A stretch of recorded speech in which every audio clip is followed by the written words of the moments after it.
Good morning students, परिश्रम classes Jhunjhunu के इस यूट्यूब चैनल में आपका स्वागत है। मैं अपने विषय हिंदी के साथ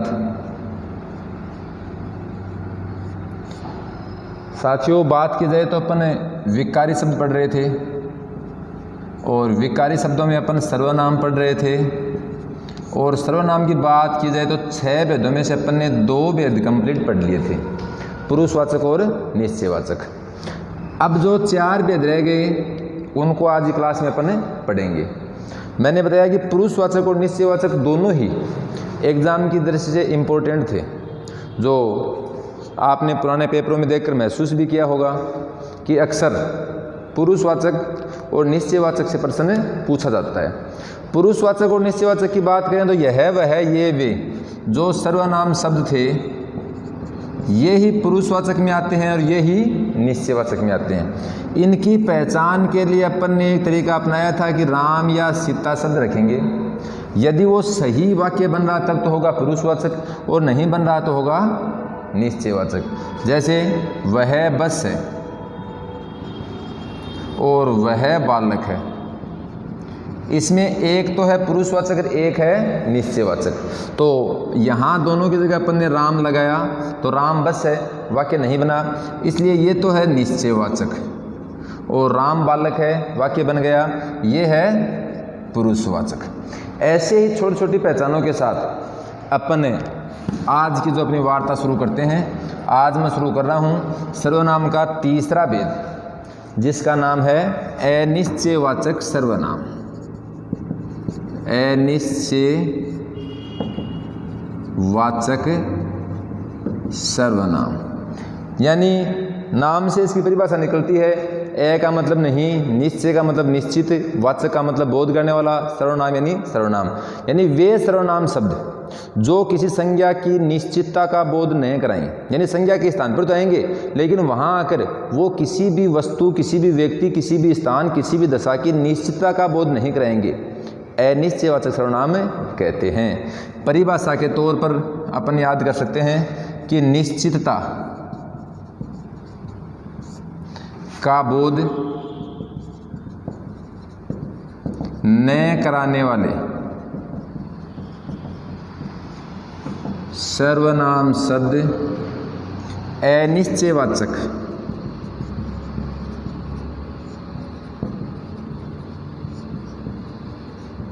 सर्वनाम शब्द कहलाते हैं।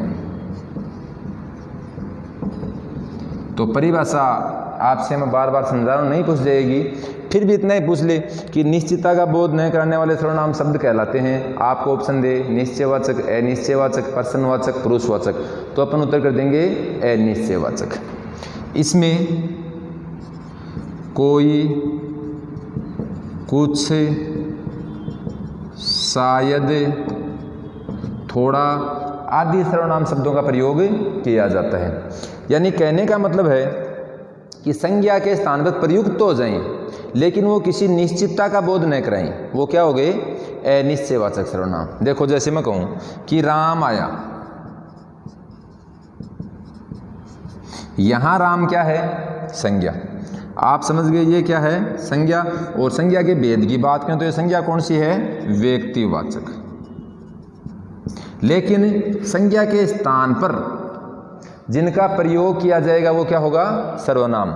यहां पर मैं प्रयोग कर दूं कोई आया, राम के स्थान पर शब्द क्या आ गया कोई, कोई क्या है सर्वनाम, कोई आया। अब कौन आया इसका हमें पता नहीं, इसलिए किसी बात की निश्चितता की तरफ इशारा नहीं करता, तो ये क्या हो गया अनिश्चयवाचक सर्वनाम। जैसे मैं कहूं कुछ दीजिए, तो कुछ दीजिएगा मतलब क्या चाहिए इसका हमें पता नहीं, इसलिए ये क्या हो गया अनिश्चयवाचक सर्वनाम।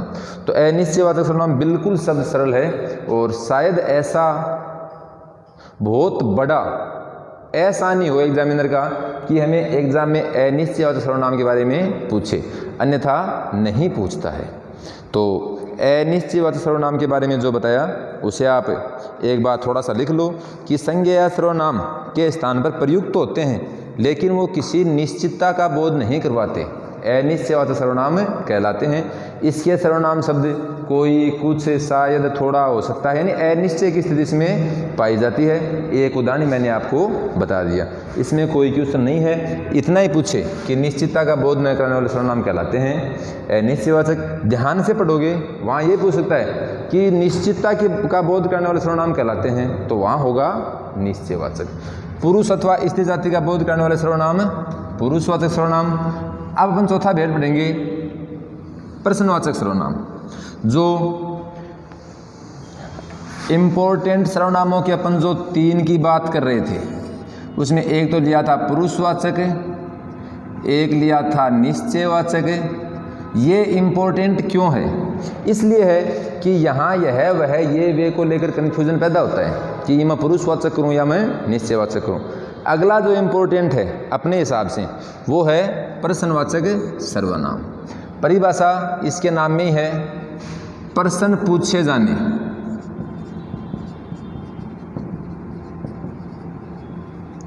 के भाव का बोध कराने वाले सर्वनाम शब्द प्रश्नवाचक सर्वनाम शब्द कहलाते हैं। यानी हमें ऐसा फील होगा कि वाक्य में हमसे कोई ना कोई प्रश्न किया जा रहा है, और प्रश्न अक्सर ज़िंदगी में होते रहते हैं। तो एक प्रश्न और कर लें। इसकी दूसरी पहचान वो है, इसमें सामान्यतः वाक्यांत यानी वाक्य के अंत में प्रश्नवाचक चिन्ह, जिसे क्वेश्चन मार्क बोलते हैं, पाया जाता है। यहाँ एक बात का आपको ध्यान रखना है, यदि सभी वाक्यों में प्रश्नवाचक चिन्ह नहीं है और आपको प्रश्नवाचक सर्वनाम के बारे में पूछ रहा है, तो आपको मानना पड़ेगा। ये कोई गारंटी नहीं कि प्रश्नवाचक चिन्ह पाया ही जाए। 4 वाक्य आपको दिए हैं, एक में प्रश्नवाचक चिन्ह है, 3 में नहीं है, तो पहला उत्तर प्रश्नवाचक सर्वनाम का वही होगा जिसमें प्रश्नवाचक चिन्ह दिया गया है। 4वें वाक्य में प्रश्नवाचक चिन्ह नहीं दिया गया है तो हमें देखना पड़ेगा। जैसे मैं आपसे प्रश्न करूं, प्रश्नवाचक सर्वनाम का उदाहरण है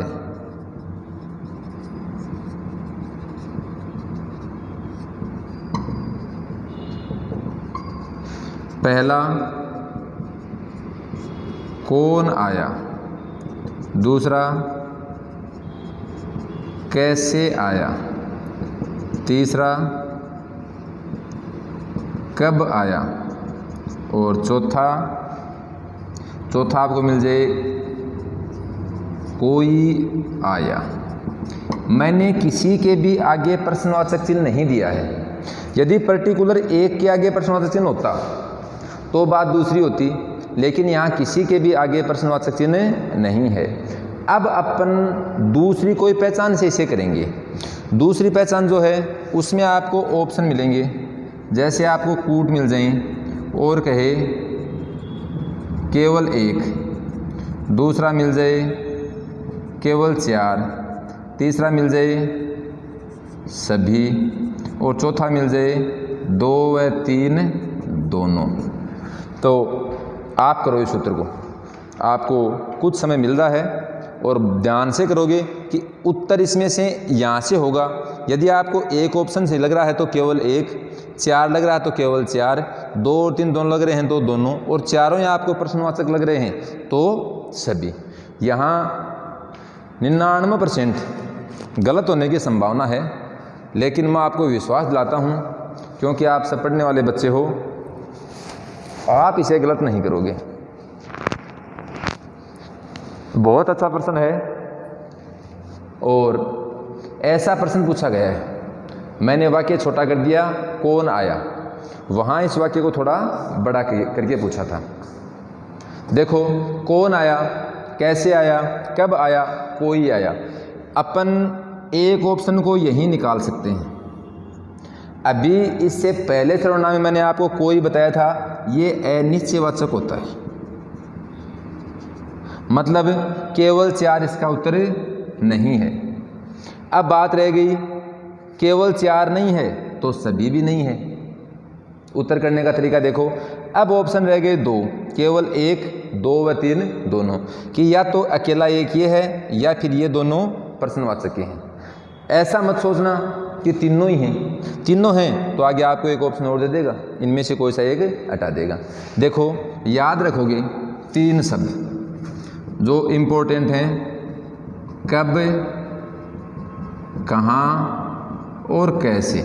इस सर्वनाम में यही एक बात है, कब, कहाँ और कैसे। ये तीनों सर्वनाम शब्द नहीं होते, ये क्रिया विशेषण के भेद होते हैं।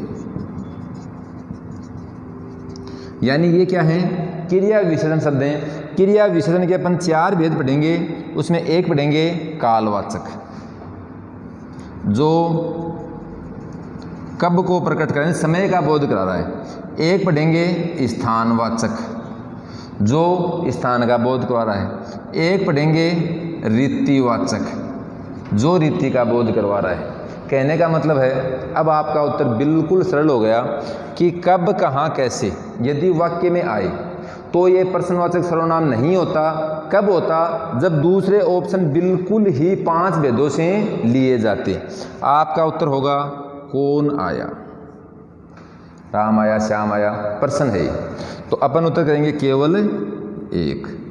मेरा मानना है आपने एक बात ज़रूर अपने जहन में बिठाई होगी कि कब, कहाँ, कैसे ये तीनों ही हैं, ये प्रश्नवाचक सर्वनाम में नहीं आते, ये क्रिया विशेषण में आते हैं। यहाँ से पूछता है, एग्जामिनर कंफ्यूज करता है तो इसी एक बिंदु को लेकर करता है।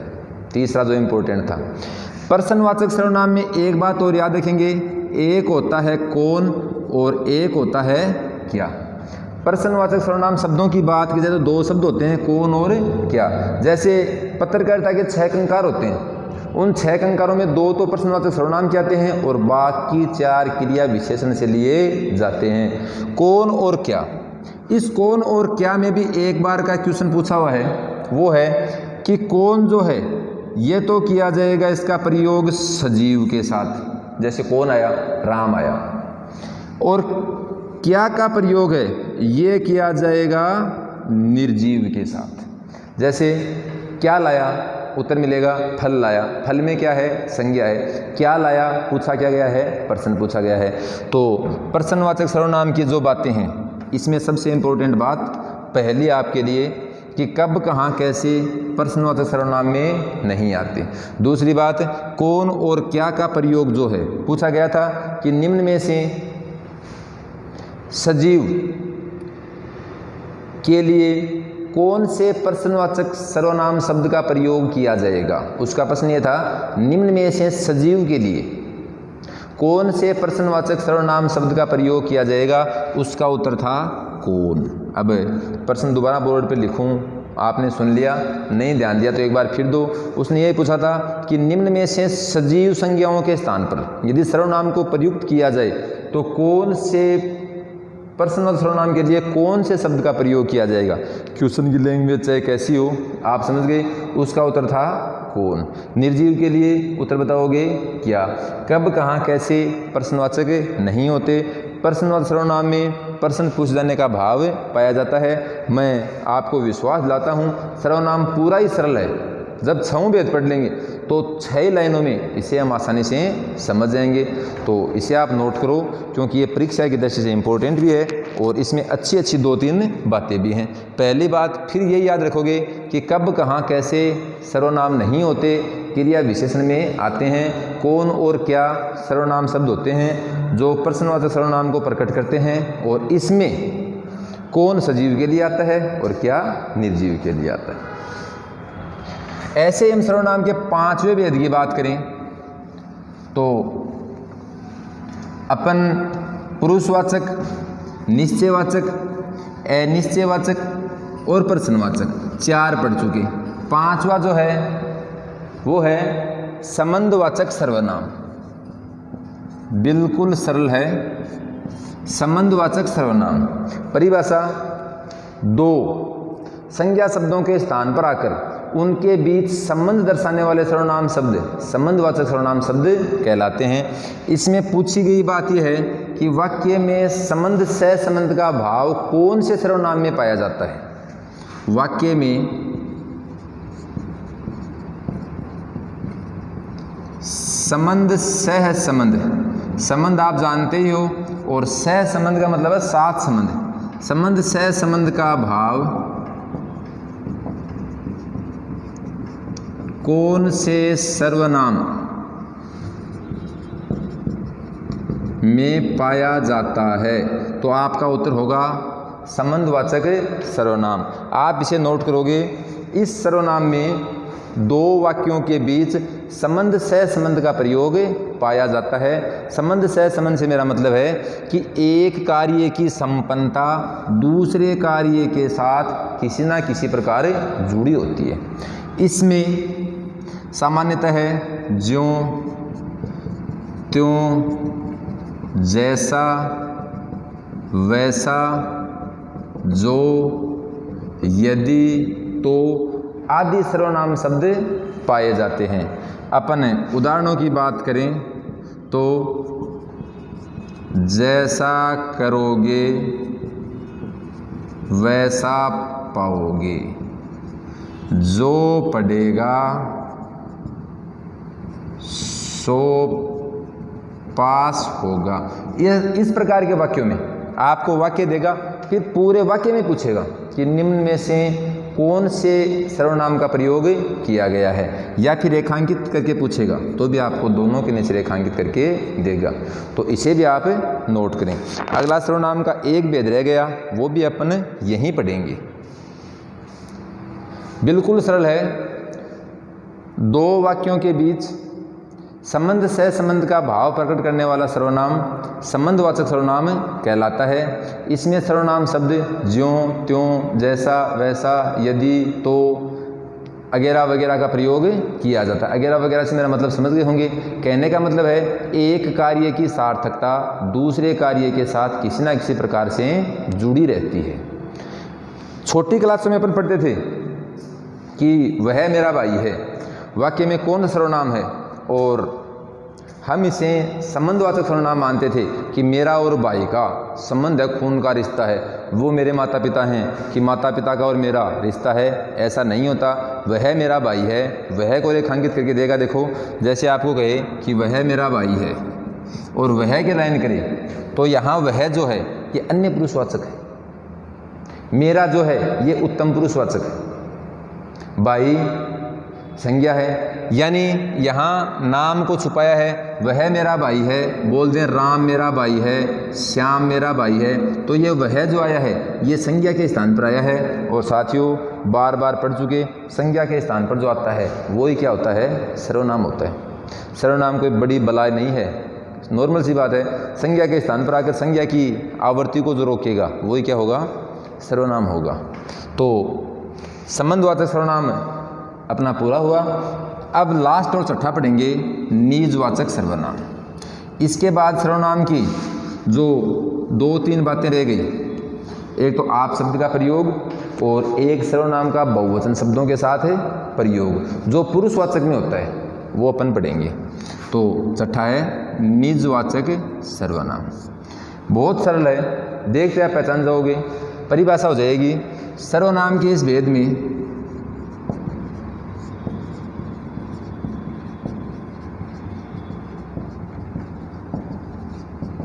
कार्य की संपन्नता, संपन्नता समझ गए होंगे, कार्य को संपन्न करने के लिए, कार्य की संपन्नता के लिए कर्ता स्वयं पर बल डालता है। यानी कर्ता ये कहेगा कि ये काम मैं कर लूँगा। इसमें सर्वनाम शब्द कौन से आते हैं, स्वयं ही, खुद ही, अपने आप, मैं ही आदि। जैसे मैं लिखूं, मैं स्वयं ही चला जाऊंगा, और रेखांकित पद दूँ मैं आपको, ये रेखांकित पद में सर्वनाम है, तो आपका उत्तर होगा निजवाचक। निसंदेह ऐसा उत्तर होगा। वह अपने आप खाना बना लेगा। देखो, वह अपने आप खाना बना लेगा। अपने आप, देखो वह तो पूछे तो वह तो हो गया अन्य पुरुषवाचक, मैं पूछे तो हो गया उत्तम पुरुषवाचक। लेकिन मैंने बताया कि इस सर्वनाम में कर्ता जो है, सर्वनाम के इस भेद में कर्ता स्वयं किसी कार्य की संपन्नता पर बल डालता है कि ये काम मैं करूंगा। कर्ता की उपस्थिति इस सर्वनाम में रहती है। अपने आप कौन सा हो गया? निजवाचक। तो साथियों, निजवाचक सर्वनाम जो था बिल्कुल सरल था, इसे भी आप नोट करना चाहो तो नोट कर सकते हो। सर्वनाम जो था, अब आप दोनों वीडियो अगर सर्वनाम के देख चुके हैं तो मैं मानता हूं कि सर्वनाम आपकी मुट्ठी में है, हार्ड नहीं है। एग्जाम में इसका पूछे जाने वाला प्रश्न आप आसानी से सही कर सकते हैं। और माँ सरस्वती के आशीर्वाद से हम यही चाहते हैं कि आपके अधिक से अधिक नहीं, आपका एक भी प्रश्न गलत न हो, जिससे आपको निश्चित सफलता मिले। आपकी सफलता में ही आपकी संस्था का हित है, आपकी संस्था का नाम है।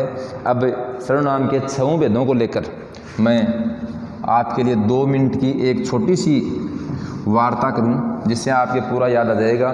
देखो, सर्वनाम, सबसे पहली बात, शब्द कौन सा है? विकारी। किसके स्थान पर आता है? संज्ञा। टुकड़ा क्या होता है? सर्व और नाम, अर्थात सभी संज्ञा शब्दों के स्थान पर जिनका प्रयोग कर सकें। कार्य क्या है? संज्ञा की आवर्ती को रोकना। ये प्रश्न पूछा हुआ था, मैंने पहले भी बताया है कि संज्ञा की आवर्ती को रोकता कौन है? सर्वनाम।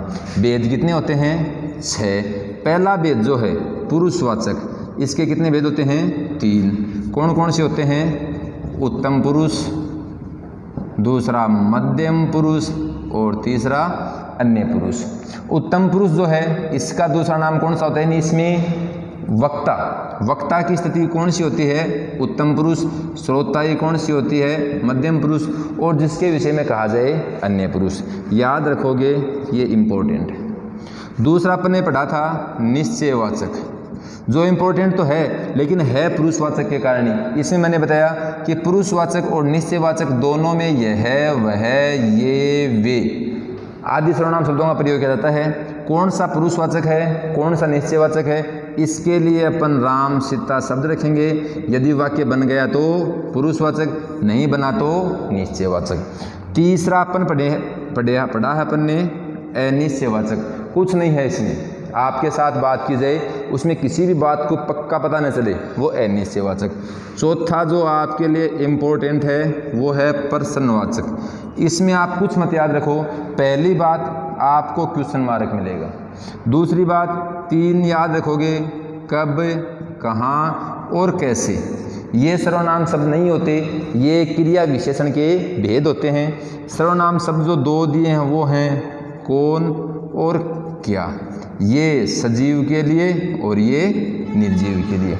ऐसे ही अपन ने 5वां पढ़ा है संबंधवाचक। इसका एक ही है कि वाक्य में संबंध सहसंबंध जिसमें पाया जाए वहाँ कौन सर्वनाम होगा? संबंधवाचक। और निजवाचक में कर्ता किसी भी कार्य की संपन्नता के लिए स्वयं पर प्रेशर डालता है, अपने आप पर डालता है कि काम मैं खुद ही कर लूँगा।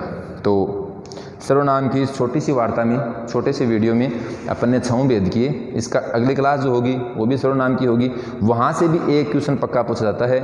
सर्वनाम को लेकर बहुत अधिक भ्रमित न हो, अपने नोट्स में इसे शामिल करें। और आपसे मेरा हार्दिक निवेदन यही है, मैं मन से चाहता हूँ कि वीडियो को आप ज़रूर लाइक करें, शेयर करें। और अगर आप उचित समझो या कोई समस्या आपको लगे तो आप कमेंट बॉक्स में कमेंट करके अपना उत्तर पूछ लें, या फिर अपने पर्सनल नंबर पर उत्तर पूछ लें। धन्यवाद।